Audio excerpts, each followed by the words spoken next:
నమస్కారం. City news కి స్వాగతం. నేను వి రామచంద్ర. ఆర్యవైశ్య సామాజిక వర్గంపై అనుచిత వ్యాఖ్యలు చేసిన పంచు ప్రభాకర్ ను కటకటాల్లోకి పంపే వరకు ఆర్యవైశ్య సమాజం నిద్రపోదని రాజ్యసభ మాజీ సభ్యులు టీజీ వెంకటేష్ హెచ్చరించారు. ఈ మేరకు హోటల్ మౌర్యన్ కాంప్లెక్స్ లో జరిగిన విలేకరుల సమావేశంలో ఆయన మాట్లాడారు. విలేకరుల సమావేశంలో ఆర్యవైశ్య మహాసభ రాష్ట్ర అధ్యక్షుడు ఇల్లూరు లక్ష్మయ్యతో పాటు ఆర్యవైశ్య ప్రముఖులు పాల్గొన్నారు. ఈరోజు సమావేశం ప్రెస్ మీట్ పెట్టింది.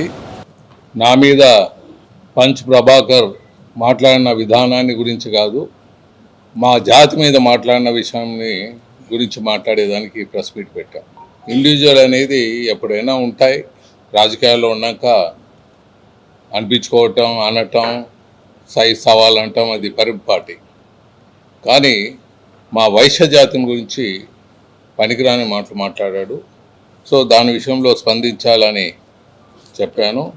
దాంట్లో నేను చెప్పింది ఏం చెప్పాను మాటల్లో, రాయలసీమ ప్రాంతంలో నా మీద దుహంకారంగా లేకపోతే దురుసుతనంగా పెత్తందారిగా నా మీద వచ్చిన వారికి, మీసాలు తిప్పిన వారికి మీసాలు దింపాను అన్నారు. అది రెడ్డి జాతికి నేనన్నాను అని ఆయన మాట్లాడటం అవివేకం, మూర్ఖత్వం. ఇది నేను చెప్పడం కాదు, నా దగ్గర ఉండేది మొత్తం రెడ్డి గారులే ఫ్రెండ్స్ ఉండేది, చాలామంది నాతో ఉండేది. మార్నింగ్ టు నైట్ చాలా రెడ్డి గారితో స్నేహంతో ఉంటున్నాం. అటువంటిది ఈ మూర్ఖుడు చెప్పడం అది అవివేకం అని తెలియజేస్తున్నాను. ఆ మూర్ఖుడు ఒకటి తెలుసుకోవాలి. ఇటీవల రేవంత్ రెడ్డి గారు పబ్లిక్ మీటింగ్లో చెప్పింది మీకు వినిపిస్తాను. టీజీ వెంకటేష్ గారు రాయలసీమలో వారు ఒక్కరే నాలాంటి మనస్తత్వం ఉన్నవాళ్ళు.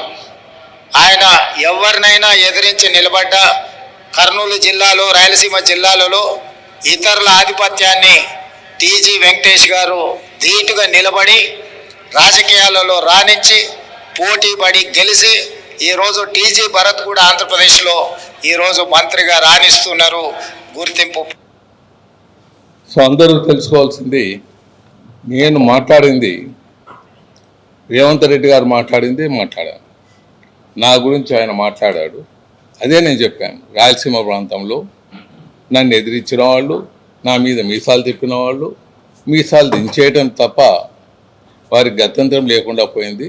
స్నేహానికి స్నేహంగా ఉంటాను, అభిమానానికి అభిమానిస్తుంటాను అని చెప్పడం జరిగింది. దానికి రెడ్డి సమాజాన్ని నేనేదో కించబడుతున్నట్లు, నా బాల్డ్ హెడ్ గురించి మాట్లాడటం, నా పర్సనల్ గురించి మాట్లాడటం, ఇండివిజువల్గా నా డ్రెస్సు గురించి మాట్లాడటం, ఒక మూర్ఖునిగా మాట్లాడటం జరిగింది.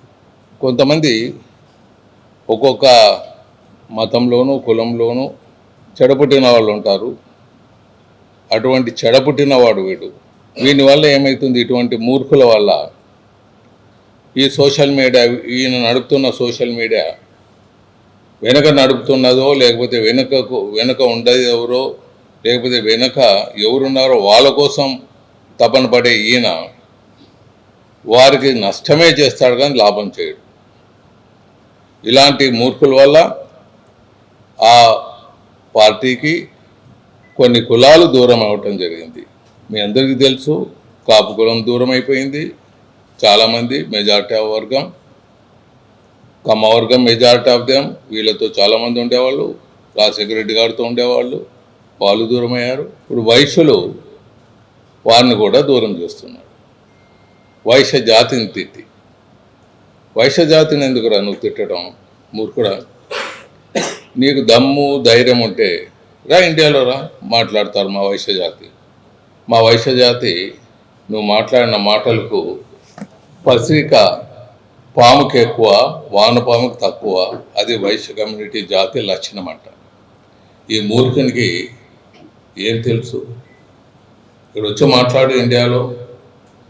సో ఎక్కడైనా నువ్వు ఇండియాలో ఎక్కడైనా మాట్లాడు, అక్కడ దాక్కుని మాట్లాడటం కాదు. రా ఇండియాకి, తన్నుకుంటూ పోతారు రోడ్లో వాళ్ళు. వైశ్య జాతి వాళ్ళు దేశమంతా ఉన్నారు, వర్గాలుగా ఉన్నారు. కులంలోనే, వైశ్య కులంలోనే ఒక దగ్గర బనియాసు, ఒక దగ్గర అగర్వాళ్ళు, ఒక దగ్గర నూనె కోమటి వాళ్ళు, ఇలా రకరకాల వర్గాలుగా ఉన్నాయి. అందరి ధ్యేయం, అందరి లక్ష్యం ఒకటే ఉంటుంది. మెజారిటీ ఆఫ్ దెమ్ మంచివాళ్ళు, 99%. మరి అలాగే రెడ్డి గారిలో కూడా ఎంతోమంది పెద్దలు ఉన్నారు, ఎంతోమంది majority of them good people. అన్ని కులాల్లో majority of them good people ఉంటారు. కొంతమంది ఎవరో చెడపుట్టిన వాళ్ళు ఇలాంటి వాళ్ళు ఉంటారు. నువ్వు మా జాతిని తిట్టి, మా వైశ్యుల జాతి, నువ్వు ఏమైనా ఉంటే నాతో కొట్లాడుతున్నావు, ఓకే. ఈరోజు ప్రెస్ మీట్ కూడా నా మీద మాట్లాడినావని నేను నీ మీద మాట్లాడటం లేదు. నువ్వు మా జాతిని తిట్టినందుకు నీతో నువ్వు మా జాతిని తిట్టడం వల్ల నీవు ఎవరికి లాభం చేకూరుస్తున్నావు? ఎవరికి నువ్వు మద్దతు ఇచ్చి ఎవరిని నువ్వు ఆకాశానికి తీసుకోపోవాలనుకుంటున్నావో వాళ్ళని గంగపాలు చేస్తున్నావు. ఇది నువ్వు తెలుసుకోవాలి. ఇంకా కొన్ని పదాలు వాడావు వైశ్య జాతి మీద. ఇటువంటి మూర్ఖులకు ఒకటే సమాధానం చెప్తున్నాను, ఇటువంటి వారి మీద కేసులు పెట్టాలి, క్రిమినల్ కేసులు పెట్టాలి. వస్తాడు, ఎప్పుడవుతారు వస్తావు, వచ్చిన నీ కథ తెలుస్తారు.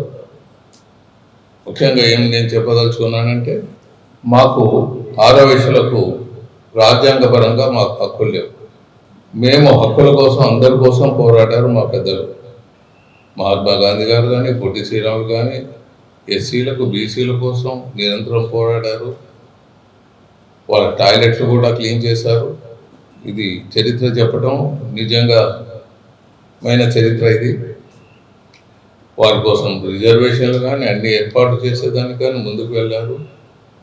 మైనార్టీస్ కోసం పోరాడారు, మైనార్టీస్కు హక్కులు కల్పించారు రాజ్యాంగపరంగా. మరి హక్కులు లేని వాళ్ళు ఓసీలో ఉన్నందుకు మేమే లేము. ఓసీలో కూడా మీ అందరికీ తెలుసు, పవర్ఫుల్ క్యాస్ట్లు వచ్చాయి ఇండిపెండెన్స్ అయినాక. మా వైశ్యులు మాత్రం, బీసీలు మాత్రం ఓసీలో బీసీలుగా మిగిలిపోతున్నాం. అందుకే మా హక్కుల కోసం పోరాడాలనుకున్నాం. వీరి మీద చీల్చి చెండాడటం లీగల్గా కాకుండా, మా హక్కులు ఇలాంటి మూర్ఖులు, దౌర్భాగ్యులు మా కులాన్ని, మా జాతిని ఏమన్నా అన్నారంటే, ఎలా ఎస్సీ కేసులు పెడుతున్నారో అలాగే వీరి మీద కూడా మాకు కేసులు పెట్టేదానికి హక్కులు ఇవ్వాలి. అలాగే మా కమ్యూనిటీ, ఎందుకంటే వీకెస్ట్ కమ్యూనిటీ ఏంది ఓసీ. ఓసీలో మేము వీకెస్ట్ కమ్యూనిటీ కాబట్టి మాకు హక్కులు కలిగించాలనే ఉద్యమాన్ని, మా హక్కుల పోరాటంలో ఇది కూడా చేకూరుస్తాం. అన్ని జిల్లాల్లోనూ, అన్ని ప్రాంతాల్లోనూ వీని దిష్టిబొమ్మ తగలబెట్టడము, వీని మీద క్షమాపణ చెప్పేంత వరకు, కటకటాల వెనక పంపించేంత వరకు మా వైశ్య జాతి నిద్రపోదని మీకు సభాముఖంగా తెలియజేస్తాం. ఇలాంటి వారిని క్షమించి వదిలేస్తే ఫ్యూచర్లో కులాల మధ్య యుద్ధాలు జరుగుతుంది. అది బాధాకరంగా ఉంటుంది. అందరూ కలిసిమెలిసి జీవనం చేసేటప్పుడు ఇలాంటి మూర్ఖుడు, ఇటువంటి విధవ కులాన్ని, జాతిని గురించి మాట్లాడరాదు. కులము ఒక వృత్తిని బట్టి కులం పుట్టిండొచ్చు, పెద్దలు వాళ్ళ భగవంతుని నుంచి పుట్టిండొచ్చు. ఏదేమైనా మాకు కులదేవత, కులము, ఆరవయసులు. మీరందరూ చరిత్ర చూస్తే అసలు 1947లో 45 మంది ఎమ్మెల్యేలు ఉండేవాళ్ళు ఆరవయసులు. దేశంలో నేను రాజ్యసభ మెంబర్ అయినప్పుడు చూస్తే దేశంలో 46 మంది దగ్గర వైశ్యులు, అంటే నార్త్ ఇండియన్ వైశ్యాసు, వీళ్ళందరూ కలిసి 46 మంది ఉండేవాళ్ళు. అందరితో సమావేశాలు ఏర్పాటు చేసేవాళ్ళం. అందరూ మన హక్కుల కోసం పోరాడాలని కోరేవాళ్ళం. సో దీనివల్ల మా జాతి ఇంకా ఎక్కువ ఐక్యతతో ముందుకు పోతుంది. సమాజ సేవకు మారు పేరే ఆరవయసులని మీకు తెలియజేస్తాను. ఎక్కడ వైశ్య జాతి ఎవరికి మోసం చేసిందో చెప్పండి, దానికి సమాధానం చెప్తాం. నువ్వు నీ వల్ల కులాలకు చిచ్చు పెట్టి నువ్వు ఎవరుని వెనకేసుకొస్తున్నావు, వాళ్ళని దిగమింగుతున్నావు. మీరు చరిత్ర చూస్తే మహాభారతంలో శకుని మామని ఉండేవాడు. దుర్యోధన వాళ్ళతో ఉండి వాళ్ళని సర్వనాశనం చేసేదానికి శకుని తెలివి అని మీ అందరికీ తెలుసు. అలాంటి వాడు వీడు సర్వనాశనం చేసేదానికి చుట్టుపక్కల వాళ్ళతో ఉండే వాళ్ళని సర్వనాశనం చేసేంత వరకు వీడు నిద్రపోడు. మేము నిద్రపోనివ్వం కూడా. వీడిని వెంటబడటం ఖాయం. మా హక్కుల కోసం పోరాటం శ్రీకారం చుడుతున్నాం. మాకు కూడా హక్కులు కల్పించాలి. మా మీద ఎవడన్నా ఇట్లా దూషణలు చేస్తే వాళ్ళని కటకటాలకు ఇమీడియట్గా పంపే విధానాన్ని ముందుకు తీసుకుపోవాలని సభాముఖంగా కోరుతూ సెలవు తీసుకుంటాం. ఇటీవల వైశ్యుల మీద దాడి అంతకుముందు ప్రభుత్వంలో ఉండేది. ఇప్పుడు వారు మరీ రెచ్చిపోయి అప్పుడు చేసిన వాళ్ళు కొంతమంది ఇంకా మిగిలిపోయి మరి వైశ్యుల మీద దాడి మొదలు పెట్టడం జరుగుతుంది. ముఖ్యంగా కళ్యాణ్ దుర్గంలో ఒక వ్యాపారస్తుడు, బంగారు వ్యాపారస్తుడు ఏదో డెవలప్మెంట్ యాక్టివిటీస్ చేశాడు. దాంట్లో చుక్కల భూమి ఉన్నందుకు అది కన్వర్షన్ లేట్ అవుతున్నందుకు ఏదో డబ్బులు పంచే దాంట్లో లేట్ అయింది. దాని విషయంలో ఆయన్ని కొట్టడం, బూతులు తిట్టడం, రోడ్లో చంపుతామంటాం, భయంకరంగా ప్రవర్తించడం, వీరి మీద కేసులు పెట్టడం జరిగింది. క్షమాపణ చెప్పారు, కానీ అంతటితో వదలరాదు ఇటువంటి మూర్ఖుల్ని. ఇటు వాళ్ళంతా రెచ్చిపోయేది ఇట్లా పంచ్ ప్రభాకర్ లాంటి వాళ్ళని. అలాగే అనంతపురంలో లక్ష్మీనారాయణ అనే విలాకర్ని కొట్టడం జరిగింది. మీరు చూసే ఉంటారు, కొన్ని సంవత్సరాల కిందట నంద్యాల జిల్లాలో కూడా ఒక విలేకరిని హింసించి ఉరి పోసుకునే పరిస్థితులు కల్పించారు. ఇలాంటివి ఎన్నో జరుగుతున్నాయి. అప్పుడు ఇవి కొద్దిగా పెరుగుతున్నాయి. ప్రభుత్వాన్ని రిక్వెస్ట్ చేస్తున్నాను, ఇవి చాలా సీరియస్గా తీసుకోవాలి. మేము అందరికన్నా ఎమోషనల్ పీపుల్ కాదు, ఫైటింగ్ మూడ్ ఉండేవాళ్ళం కాదు. చాలామంది అలాంటి మనస్తత్వం ఉండే చాలామంది వారిని కాపాడే బాధ్యత కూడా ప్రభుత్వం మీద ఉంటుంది. ప్రభుత్వాన్ని కోరుతున్నాం, ఇటువంటి జరగకుండా మరి కఠినంగా డీల్ చేయాలని కోరుతున్నాం. మామూలుగా ఇక్కడ ఒక కొత్త స్టైల్ పోతుంటుంది కొంతమందిలో. వారు ఏం సేవలు చేస్తారో చెప్పరు. సేవలు చేసిన దాన్ని తప్పులు పట్టే దాంట్లో పరుగులు తీస్తుంటారు. సేవలు ఇంత చేస్తారా అంత చేస్తారా అనేది ముఖ్యం కాదు. ఆ దాతృత్వం అనేది ఉందని చూడాలి. అది చూడకుండా ఏదో అతిగా వాళ్ళు ఏం చేశారో చెప్పకుండా ఒక సోషల్ మీడియా అడ్డం పెట్టుకొని వైశ్యుల దాతృత్వాన్ని కూడా క్వశ్చన్ చేస్తుంటారు. ఎక్కడైనా మీరు చరిత్రలో చూడండి, ఎక్కడ పోయినా ఆరవైశ్యులు సమాజ సేవ చేయటం, దేశాని కోసం ప్రాణాలు అర్పించటం, ఎన్నో శుభ కార్యక్రమాలు చేయించటం, ఇవన్నీ నిరంతరం జరుగుతున్న కార్యక్రమాలు. ఇంటికి వచ్చిన వాడిని అతిథి దైవోభవాన్ని చూసుకున్నవాడు, ఎదురుగా ఉండేవాడు కూడా ఇంటికి వస్తే వారి సకల మర్యాదలు చేసి పంపించే గుణం ఉండేది ఆరవైశ్యులు.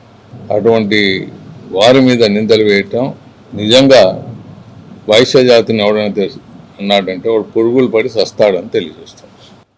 గత కొద్ది రోజులుగా ఈ సోషల్ మీడియాలో అంటే వాట్సాప్ కానీ, ఫేస్బుక్ కానీ, ఇన్స్టాగ్రాముల్లో కానీ ఒక ప్రవాస భారతీయుడు, ఒక అంటే ఆయన పేరు చెప్పగానే అందరికీ ఒక ఉన్మాది అనేది అందరికీ తెలుస్తుంది. ఆ పంచ్ ప్రభాకర్ అనే వ్యక్తి మా యొక్క ఆర్యవైశ్య జాతి మీద అనవసరంగా విషం కక్కడం, దుర్భాషలాడడం, కించపరచడం లాంటివి జరిగాయి.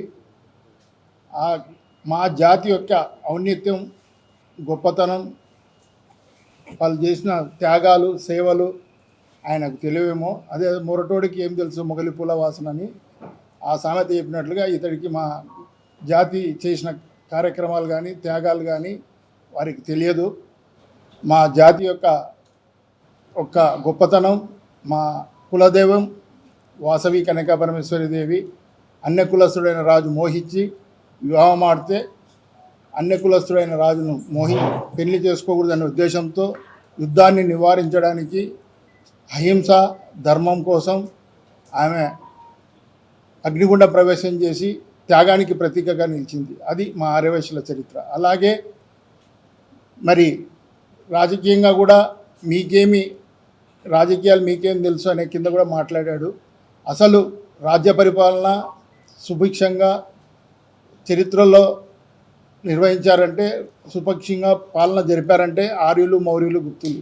ఆ ఆర్యులు మౌర్యులు గుప్తులు పాలించిన రాజన్నే మరి స్వర్ణయుగం స్వర్ణ అని కూడా చెప్పారు. కాబట్టి మాకు రాజకీయాలు నేర్పడం మా రక్తంలోనే ఉంది. 1960-70లో దాదాపు 14-15 మంది రాజకీయంగా ఎమ్మెల్యేలు ఉండేవారు. రాను రాను రాజకీయాలు చాలా విపరీతమైన మార్పులు రావడంతో మా వాళ్ళు రాజకీయాల్లో కొంతమంది మాత్రమే పాల్గొంటున్నారు. రాజకీయంగా కూడా మానవాళ్ళు ఎక్కడున్నా కూడా మంచి పేరు ప్రతిష్టలు తెచ్చారు, జాతికి గౌరవం తెచ్చారు. అలాగే మరి ఇంకోటి కూడా మన ఈ దేశానికి స్వాతంత్రం తెచ్చింది. ఇప్పుడు ఈ రాజకీయాలు చేస్తున్న వాళ్ళందరికీ రాజ్యం తెచ్చినది మహాత్మా గాంధీ. ఈ రాష్ట్రాన్ని మరి 58 రోజులు కఠోర ఉపవాస దీక్ష చేసి తన ప్రాణాలను తృణప్రాయంగా భావించి మరి తన ప్రాణాలను బలిదానం చేసుకున్నటువంటి వ్యక్తి పొట్టి శ్రీరాములు గారు. ఇలా చెప్పుకుంటూ పోతే ఆర్యవైశ్యులు వారి చరిత్ర ఈ దేశానికి, ఈ రాష్ట్రానికి మొత్తానికి మరి ఆర్యవైశ్యులే ముఖ చిత్రంగా కనపడతారు.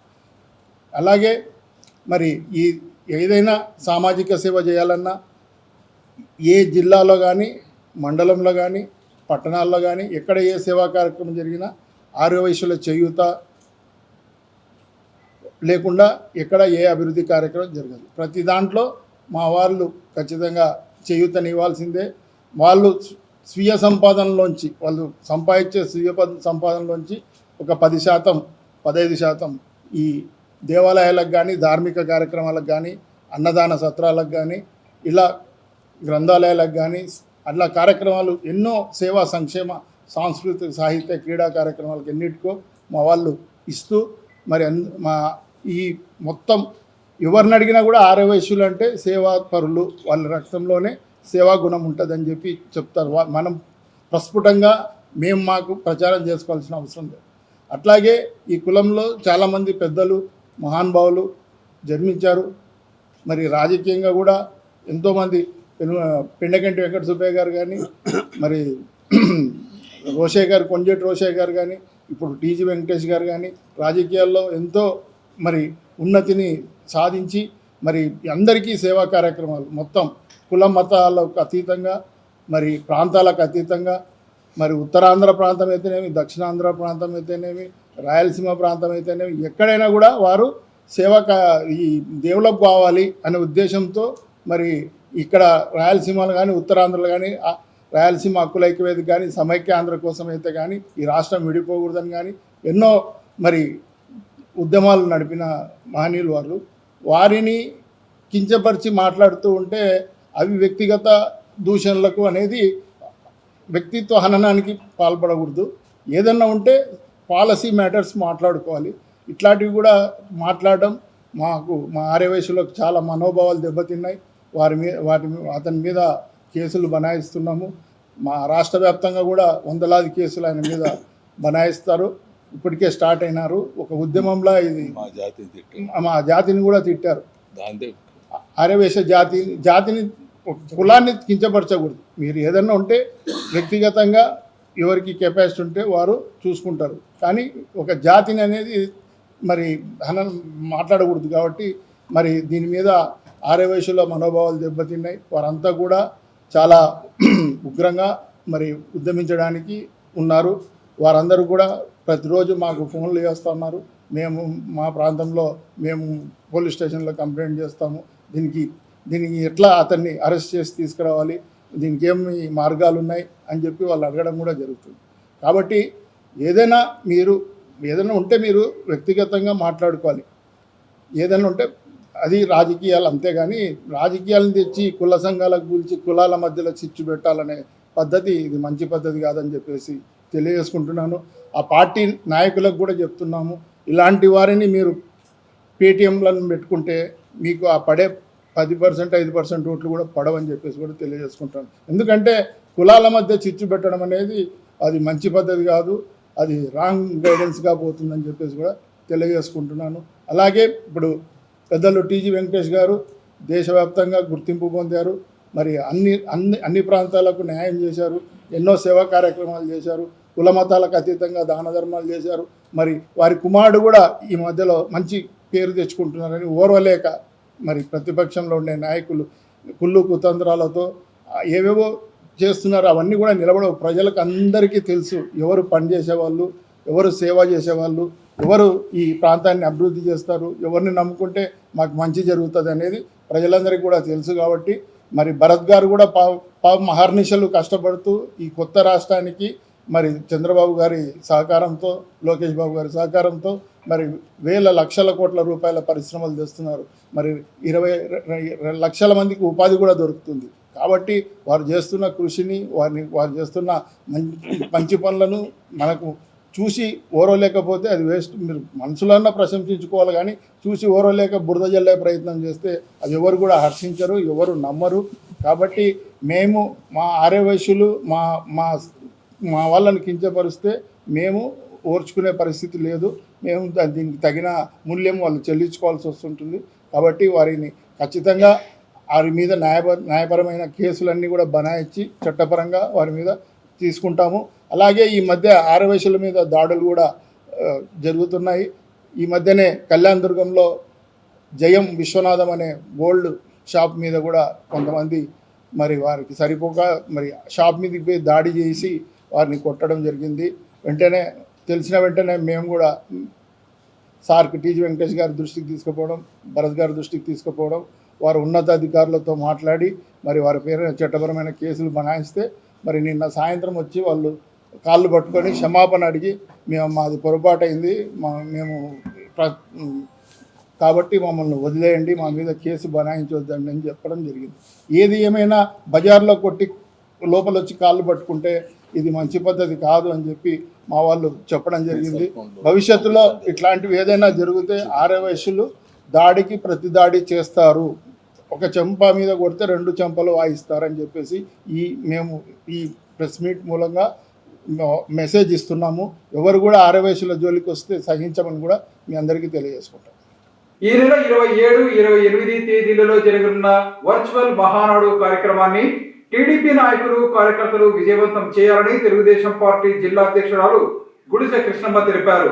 ఈ మేరకు నగరంలోని జిల్లా తెలుగుదేశం పార్టీ కార్యాలయంలో జరిగిన విలేకరుల సమావేశంలో ఆమె మాట్లాడారు. గౌరవనీయులు మన దేశ ప్రధానమంత్రి వర్యులు మోడీ గారు ఆదేశానుసారం ముందు చూపుతో నా దేశం నా బాధ్యతలో భాగంగా మహానాడును ఎప్పుడు కూడా మనం ఒక రాష్ట్ర తెలుగుదేశం పార్టీకి పండుగలాగా జరుపుకునే వాళ్ళము. కానీ ఎప్పుడైతే మోడీ గారు పిలుపునిచ్చారో నా దేశం నా బాధ్యతలో భాగంగా మనం కూడా ఖర్చులు తగ్గించుకోవాలి అనే లక్ష్యంతో నా గౌరవనీయులు ముఖ్యమంత్రి వర్యులు శ్రీ నారా చంద్రబాబు నాయుడు గారు, అదేవిధంగా గౌరవనీయులు మంత్రివర్యులు శ్రీ నారా లోకేష్ గారు ఆదేశానుసారం ఎప్పుడు కనివిని ఎరగని రీతిలో ఈసారి మన రాష్ట్ర పండుగ అయినటువంటి తెలుగుదేశం పార్టీ ప్రతి ఒక్కరం కూడా ఎప్పుడెప్పుడా ఎదురు చూసే మహానాడుని క్లస్టర్ వారీగా జరుపుకోవాలని నిర్ణయం చేయడం జరిగింది. దానిలో భాగంగా ఎందుకంటే మహానాడుకు వెళ్తే చాలా ఖర్చు అవుతుంది, సుమారుగా రాష్ట్ర వ్యాప్తంగా జరిగే పండుగ కాబట్టి 10,000 వెహికల్స్ పైగానే వెళ్తాయి. దానికి ఏమి లేదన్నా రమారమే 5 కోట్ల నుంచి 6 కోట్ల వరకు ఖర్చు అవుతుందనే ఉద్దేశంతోన మన ముఖ్యమంత్రి వర్యులు ప్రీతమ నాయకులు ఇది క్లస్టర్ వారీగా వర్చువల్ విధానంలో హైబ్రిడ్ రూపంలో జరుపుకోవాలని నిర్ణయం చేయడం జరిగింది. కాబట్టి దీనికి మనమందరం కూడా కింద స్థాయి నుంచి పై స్థాయి వరకు ప్రతి తెలుగుదేశం కార్యకర్త దీనికి సహకరించాలని చెప్పి నేను మనస్ఫూర్తిగా మీ అందరికీ తెలియజేసుకుంటున్నాను. అదేవిధంగా ఈరోజు రాష్ట్ర వ్యాప్తంగా మనకు 1875 క్లస్టర్లు ఉన్నాయి. అదే మన కర్నూలు జిల్లాలో తీసుకుంటే దాదాపుగా 73 క్లస్టర్లు ఉన్నాయి. వీటిని ప్రతి చోట దాదాపు మనకు 7 నియోజకవర్గాల్లో 73 క్లస్టర్లు ఉన్నాయి. కాబట్టి ఆదోనిలో 10 క్లస్టర్లు, మంత్రాలయంలో 10 క్లస్టర్లు, ఆలూరులో 10 క్లస్టర్లు, పత్తికొండలో 10 క్లస్టర్లు, కోడుమూరులో 10 క్లస్టర్లు, అదేవిధంగా ఎమ్గెనూరులో 11 క్లస్టర్లు, కర్నూలులో 12 క్లస్టర్లు ఉన్నాయి.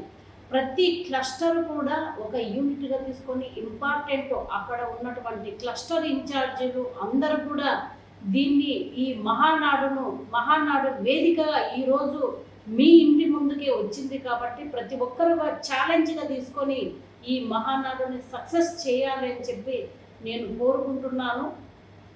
అదేవిధంగా ఈ మహానాడుకు ఒక థీమ్ని అనుకుంటున్నాము. శ్రీశక్తి థీమ్ అని చెప్పి పేరు పెట్టడం జరిగింది. ఎందుకంటే మహిళలకు ఎన్నో అవకాశాలు మన తెలుగుదేశం పార్టీ ఇచ్చింది. దానిలో భాగంగానే ఈరోజు మహానాడును శ్రీశక్తి థీమ్గా ఎన్నుకోవడం ఒక మహిళగా నేను చాలా గర్వంగా ఫీల్ అవుతున్నాను. చాలా హ్యాపీగా ఉంది.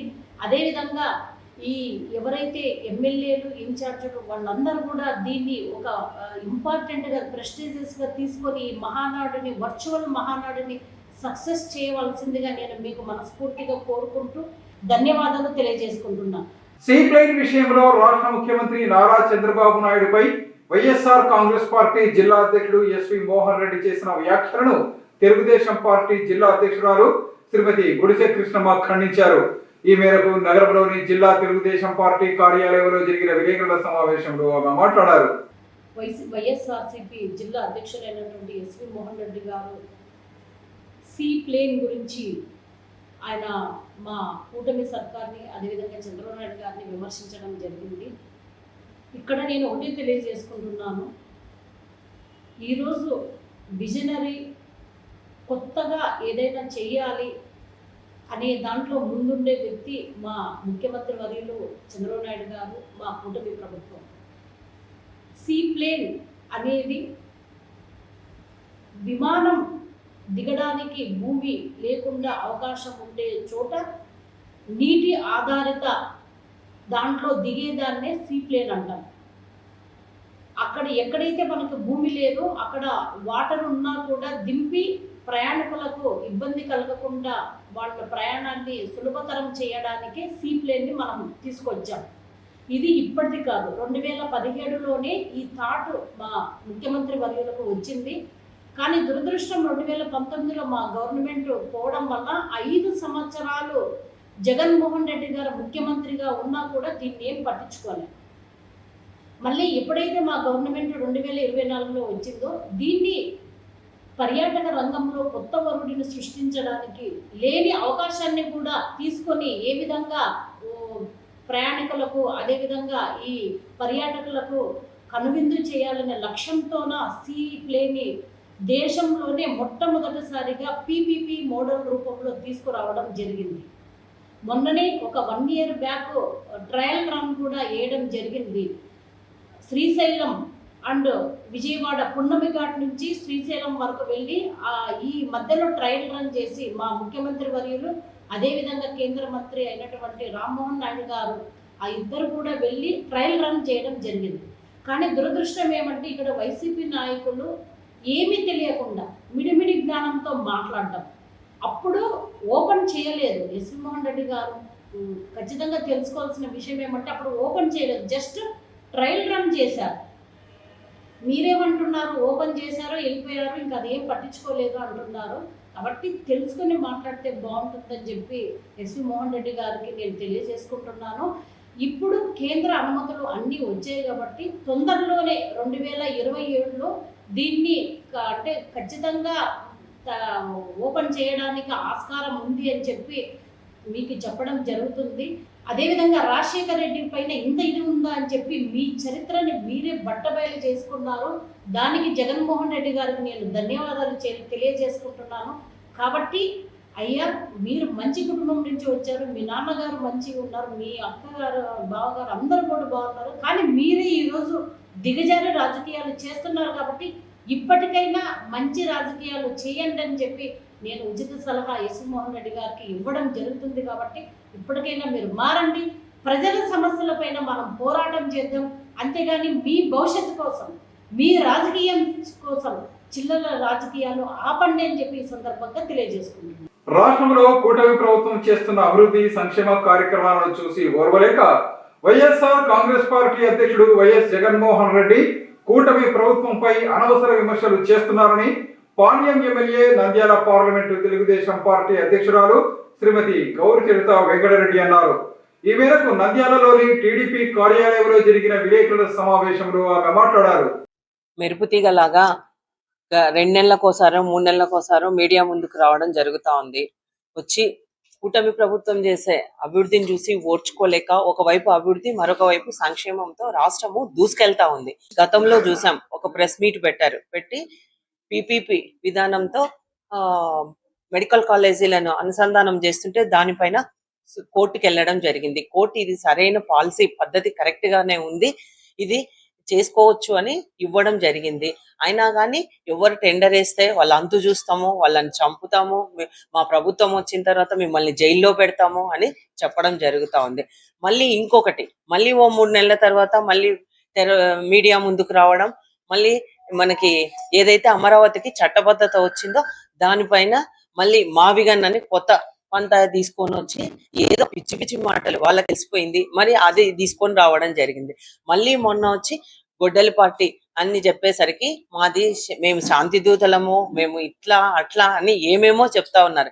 అదంతా ముందే అందరికీ తెలుసు. వాళ్ళ సొంత బాబాయిని వైఎస్ వివేకానంద రెడ్డిని వాళ్ళే చంపి, అది కూడా మళ్ళా హార్ట్ అటాక్ అని అందరినీ నమ్మబలికి అవి కత్తిపోట్లు ఉన్నాయని ఆ వివేకానంద రెడ్డి గారి కూతురు సునీత గారే ఇది కాదు దర్యాప్తు చేయాలంటే అప్పుడు దర్యాప్తు చేస్తే మరి దాన్ని నారాసుర రక్త చరిత్ర అని చెప్పేసి మరి చంద్రబాబు నాయుడు గారే హత్య చేయించారని ఇట్లాగా ఏవేవో అంటే వాళ్ళకు ఏం చేయడం లేదు. ఈ ఒకవైపు రాష్ట్రం ప్రగతి అంతా రివర్స్ టెండరింగ్, ప్రజావేదిక కూల్చడము, ఇవే అన్ని వాళ్ళకి చేయడం చేత కాదు, చేసే వాళ్ళని వెనక్కి లాగడం వాళ్ళ నైజం. అంతేకాకుండా రాయలసీమలో గతంలో ఫ్యాక్షన్ విపరీతంగా ఉండేది. అప్పుడు చంద్రబాబు నాయుడు గారు ఫ్యాక్షన్ రూపుమాపాలి అని చెప్పేసి సీతారామాంజనేయులు అనే ఒక ఎస్పీ గారు మనకు వచ్చి కర్నూలుకి వచ్చిన తర్వాత చాలా అంటే ఫ్యాక్షన్ అనేది పూర్తిగా రూపుమాపి ఈ రోజు రాయలసీమలో ఎంత డెవలప్మెంట్ జరుగుతా ఉంది, ఎన్ని పరిశ్రమలు వస్తా ఉన్నాయి.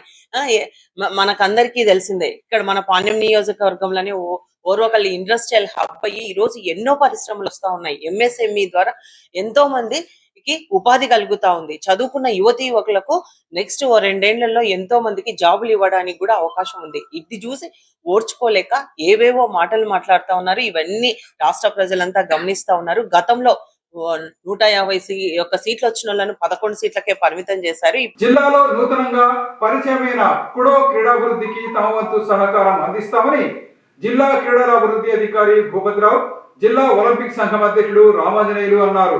ఈ మేరకు జాతీయ స్థాయి కుడో పోటీల్లో ప్రతిభ కనబరిచిన క్రీడాకారులను వారు అభినందించారు. నగరంలోని జిల్లా స్పోర్ట్స్ మైదానంలో జరిగిన కార్యక్రమంలో జాతీయ స్థాయి కుడో ఛాంపియన్షిప్ పోటీల్లో ప్రతిభ కనబర్చిన జిల్లా క్రీడాకారులను జిల్లా క్రీడా అభివృద్ధి అధికారి భూపతిరావు, జిల్లా ఒలింపిక్ సంఘం అధ్యక్షుడు రామాంజనేయులు అభినందించారు.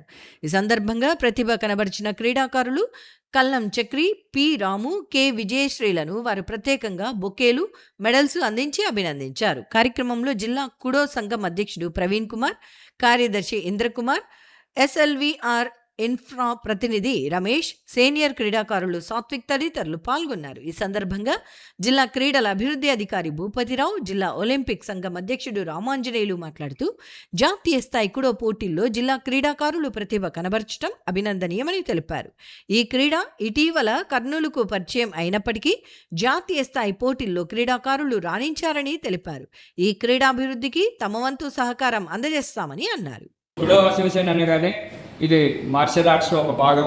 కుడో అనే దాన్ని కూడా స్పోర్ట్స్ అథారిటీ ఈ మధ్యనే గుర్తించింది. మన కర్నూలు జిల్లాలో కూడా గత సంవత్సరం కుడో అసోసియేషన్ ఏర్పాటైన నేపథ్యంలోనే వీళ్ళు పూణేలో జరిగినటువంటి జాతీయ స్థాయి పోటీల్లో ఈ 3 విద్యార్థులు కుడోలో పథకాలు సాధించిన వారికి అభినందించడం జరిగింది. మాకు చాలా సంతోషం. కూడా విధి క్రీడ అంటే రకరకాల క్రీడలు ఉంటాయి. అటువంటి దాంట్లో కూడా ఒక క్రీడ వాళ్ళ అభిరుచిన మేరకు వాళ్ళు కూడా రాణించి ఇటువంటి పథకాలు తీసుకొచ్చినందుకు చాలా సంతోషం. దీనికి ప్రోత్సహిస్తున్నందుకు క్రీడా విద్యాధికారి భూపతిరావు గారికి, వారి అలాగే కోచ్లకు, ఈ కూడా ఆర్గనైజర్లకు, అసోసియేట్ వారికి ప్రత్యేకంగా అభినందన తెలియజేస్తున్నాం. ఎందుకంటే ఈ మధ్యలో వచ్చిన క్రీడలు ఒకటేసారి జాతీయ స్థాయి పోటీలకు పోవటం, వాటిని పథకాలు తీసుకురావటం కొంతమంది రాబోయే క్రీడాకారులకు స్ఫూర్తిగా నేను ఆశిస్తూ ఈ క్రీడాకారులు మరింత ముందుకు పోయి ఇవి ఈనాటి సిటీ న్యూస్. తిరిగి రేపు ప్రసారం అయ్యే సిటీ న్యూస్ లో మళ్ళీ కలుసుకుందాం. అంతవరకు సెలవు. నమస్కారం.